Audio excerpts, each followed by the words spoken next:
So what does it mean when catfish fishermen say, I'm going fishing for a big fish? Stay tuned, we're going to talk about it.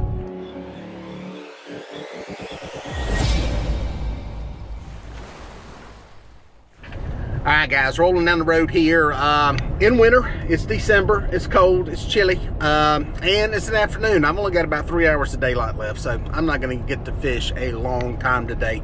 But I'm going out swinging for the fence, trying to get a big fish. And you hear people say that all the time, oh, I'm fishing for big fish, or I just want to catch eaters. And what does all that mean? How do you fish for one kind of fish and not another kind of fish? Well, in this video, we're gonna talk a little bit about that, my take on it, my perspective, and I'll let you know kind of the way I look at it.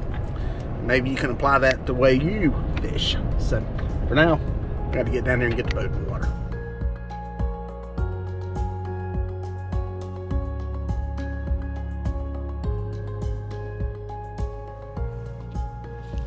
So what does it mean to truly fish for big fish? Well, there's more to it than throwing out a big bait and praying. You have to be targeting big fish. Well, first you have to have big fish in the water as you're fishing. Fishing your local community pond, unless it's been stocked, is not going to have huge fish. So you have to be in waters that have them. And when I say big fish, I'm talking the top 1% of the fish that are in the waters that you're fishing. You know, the fish that will put you in the money in a tournament, that size fish. Some lakes that may be 30 pounds, other lakes that may be 50 pounds, some lakes it may be 10 pounds. But to fish for those fish, you have to be targeting them. And it's very hard for a bank angler to do that unless you have some very, good knowledge of what's going on offshore away from where you're fishing. You're in a boat, it's a totally different deal. You are able to use your electronics to look for fish and mark fish. And that's what most guys that are targeting big fish, fishing for big fish, trying to find big fish in a tournament are doing. They are riding around using their electronics to locate these fish and then set up on them and fish for them. Again, hard to do when you're bank fishing. You're very limited in where you can fish. Pretty much bank fishing gives you a few options as far as what you've got structure wise, what's going on the bottom, water depth, that kind of thing. But the rest of it is just kind of cast and pray. A boat gives you the options to move around varying depths and mark fish, find those big fish on the sonar. And then you have to set up on them, and that varies depending on where you're at. If you're in a river, you may be anchoring up in some current, putting baits upstream from them, trying to get them to come to the scent. You may be doing some bottom bouncing, trying to hit those fish, fishing vertical straight over them using anchor lock on a trolling motor. A lot of different variables. If you're in a lake, a lot of variables. You can drift, you can troll on these fish, you can anchor on them. Now, as far as the bait size goes, yes, putting out big baits will help to eliminate small fish, but I've caught a lot of big fish. Even my personal best blue cat was on a very small bait about the size of my thumb, and it was fished alongside some really, really big baits. And that has happened countless times. We have had many, many guide trips where the biggest fish of the day repeatedly came on very small baits. But again, if you're in an area that has a lot of fish in it, you're trying to eliminate fish, big baits will help. Now let me say this too, when it comes to those little bites, little fish, generally speaking, if you're truly targeting big fish, generally there's not a lot of little fish around. And it's not true everywhere. There are exceptions to that rule, but most of the time when I have caught big fish and been fishing in areas that was producing big fish, we were not catching little fish. We were not getting little bitty bites. So that's one of the things that I look for. If I get in an area and there's a ton of little bitty fish, it's not to say you can't catch a big fish there, but your odds go down greatly. I will leave an area like that if I am tournament fishing. If I'm catching nothing but a bunch of 4, 5, 6 pound fish, while it's fun to catch them, it's not the fish you're looking for. You need to go somewhere else. Those fish are somewhere else. Now sometimes they'll move into these areas. I've got some places do some shallow water fishing. You can get up in there and you can catch some small fish, and then poof, some big fish move in there. But with that said, those when you're having to eliminate short bites and small bites from small fish, it's probably time to move on. Boom, I just had one eat a bait. I hope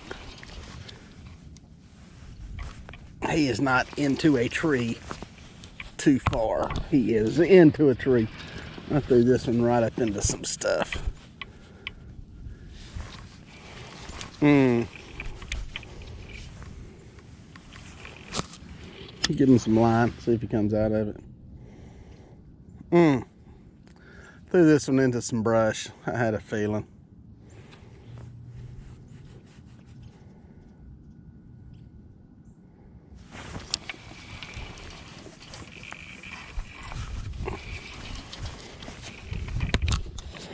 He's moving to it. The question is, will he come around it? We will see.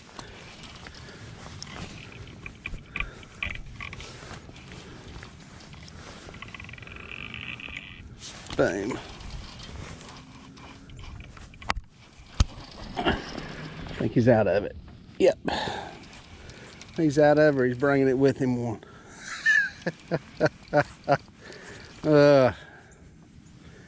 Sometimes you dance with the devil up on the bank in some bushes. That kind of stuff will happen.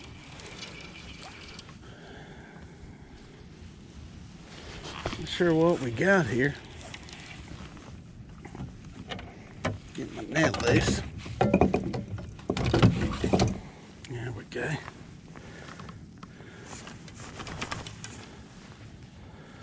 When it gets slime on it, it gets kind of ratted up. Get it wet.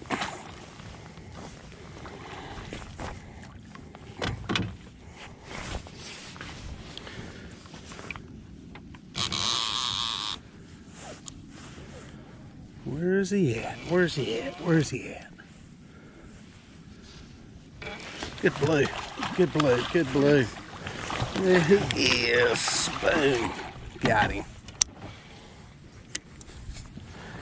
Got him. Oh. Good looking fish.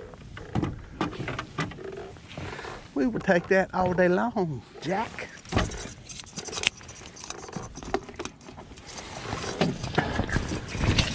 Simmer down. Simmer down, sister. That one hit a big old body section. So get away. Low 20s. Simmer, simmer, simmer. Stop it. Let's not be rude. Let's not be rude to our guests. Stop. Stop. Gosh. Here it is, guys. It's a good looking fish. Good looking blue cat. Big bag alive. Nice one.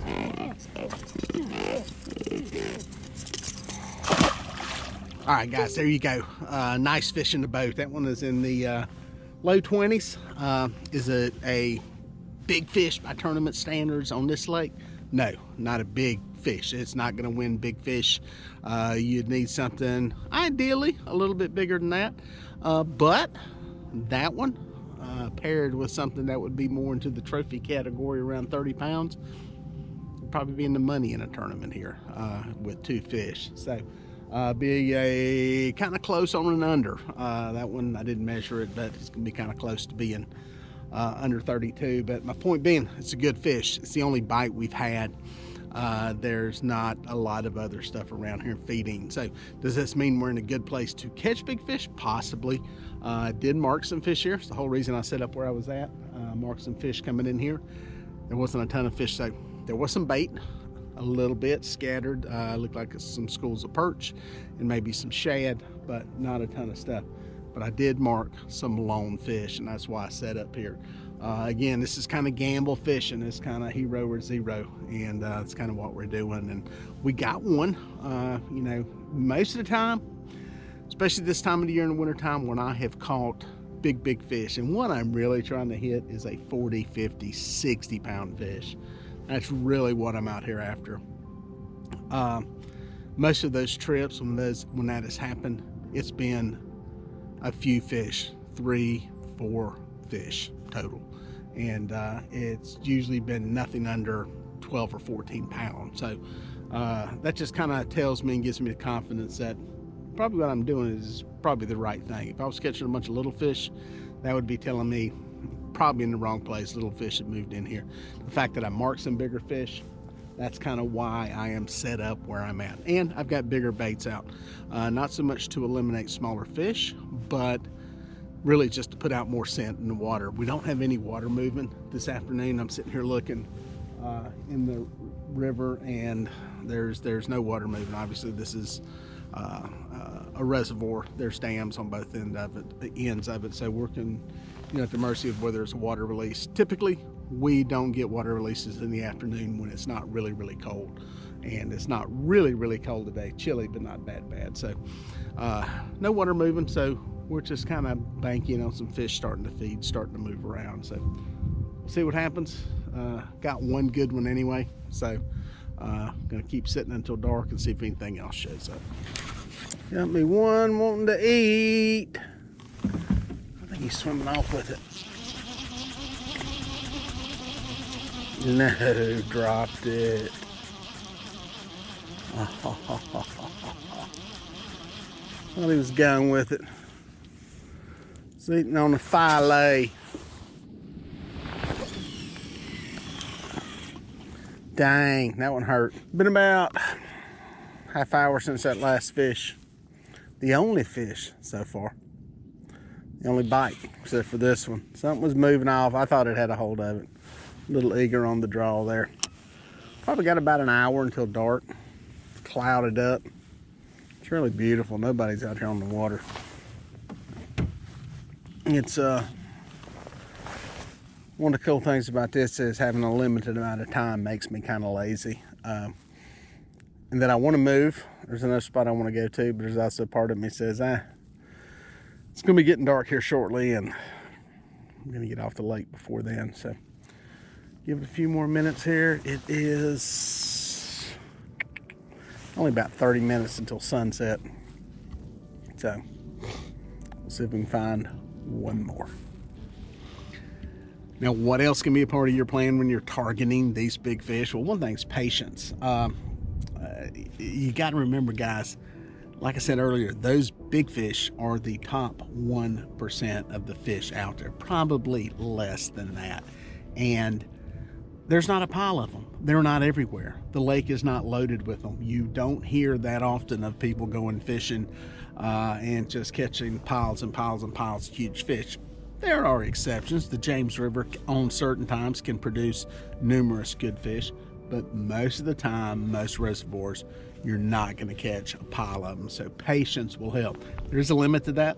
If you have a boat, you've got the option to move. If you're on the bank, you've almost got something that's holding you in place and being your patience for you, because it's forcing you to sit there in one place and fish for a while.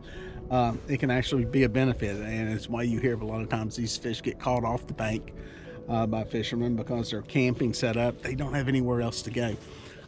You don't know how many times I've been fishing, especially back when I fished tournaments, overnight tournaments, and some of these would be 10, 12, 13-hour tournaments, and you're sitting there, 10 hours into this thing, it's 3 o'clock in the morning, you're just tired and don't feel like moving, and that's when you catch your fish. So patience is one thing. You got to hit a balance with it, though.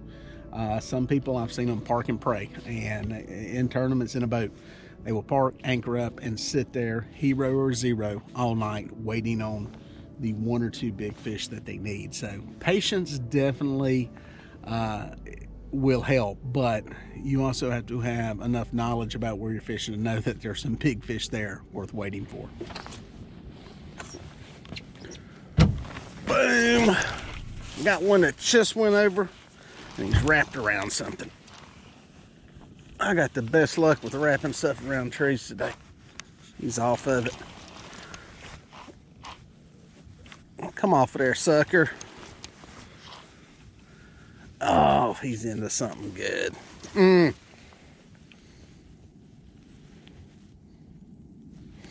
He is wrapped into something good. Let me give him some line. I feel him moving. Let's see if I got him loose. Nope. That sucker's pulled right up to something. 2 fish in a row I hooked into. Man, I'm just dancing with the devil today on trees. That one was actually not cast around anything that I knew was there. I knew there was some debris over here, this other place and these other fish. I didn't realize that was. Got the clicker on, got it sitting there and disengaged, see if it pops loose. I got a feeling that one's gonna tear the hook or get off. Just it seemed like the snag was fairly close to where the sinker and the rig was, which is generally not a good sign. It's one thing if it's on up the line, you got some room to pull it off and get around something, but you get that rig snagged right up against something, it's just a recipe for tearing a hook out. So that's fishing, man. That's fishing. I don't have too many to where that happens anymore. But it happens, so it is what it is. It's fishing. About to run out of daylight here. About to get dark on me. Maybe we'll get one more bite before it does. All right, guys, I don't know how well y'all can see me, but I'm hooked up. Just about time to head to the house. I was sitting there talking to my buddy Zach Taylor on the phone. Zach, if you're watching, another one heard your voice. I've had every one of these fish a bit when I'm talking to him, so he's big into fishing. I think they hear his voice and they're scared. But anyway, got this one. This is not a monster, but I'm happy to get it. Happy to close out the day. Wish we would have got some of these other fish. Not a terrible bite, but it could have been better. That one got into that line. Get out of that line. Get out of that line. Get out of that line. Proof that sometimes sitting and waiting will pay off. If I'd have had the other 2 that pulled off, this would have been a good day. I think he's acting bigger than he is. Ooh, he's still a good fish. Gonna need a net. Gonna need a net.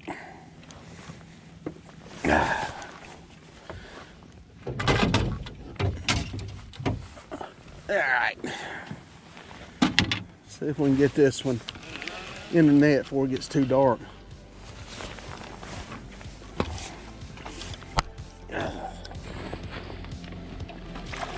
Boom. Got him. Got him. It's a good way to finish today. Let's take a look at this sucker.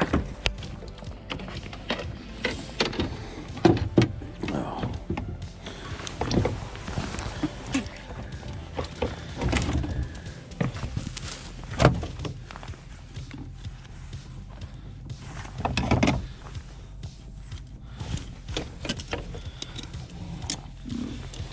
Unhooked here. Simmer, simmer, simmer, simmer, simmer. Little perch head.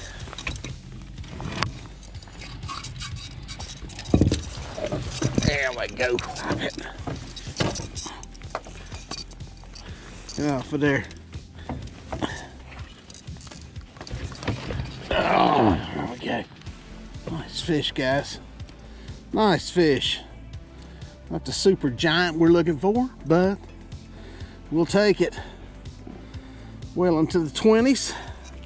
Let's get him back alive. Shoot. All right, guys, with that, I'm gonna load it up and take it to the house. Not a lot of fish, but we caught some. And upper size fish, no small ones. Good day on the water. Well, folks, if you made it this far, thank you for watching. Here are a couple more videos that I think you're gonna like.